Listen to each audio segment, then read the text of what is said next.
Well, for decades, we've watched the opioid crisis spin out of control. In Minnesota, we saw an all-time high of opioid overdose deaths in 2021. But a move by the FDA today could save lives moving forward. Narcan can now be sold over the counter. Millions of doses have been administered by outreach workers and first responders, but ready access to the overdose reversal drug has been limited. Courtney Godfrey joining us now. And Courtney, many hope this will help reduce our alarmingly high drug fatality rates. It's all about access, Randy, and the more places you can buy Narcan or naloxone and the more barriers you can reduce in obtaining it, the more lives will be saved.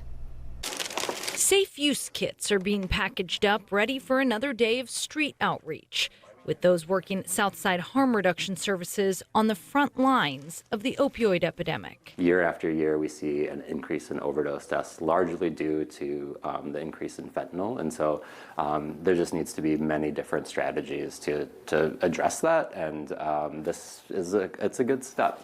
Executive Director Jack Martin applauding FDA approval for over-the-counter naloxone, as they believe the more people who carry the overdose reversing medicine, the better. Hopefully it will make it cheaper. Hopefully it'll make it more accessible. While there's no word on how much it will cost, the director of retail pharmacy for Allina Health says generally the price goes down when a drug is moved to over-the-counter, but insurance usually stops covering it.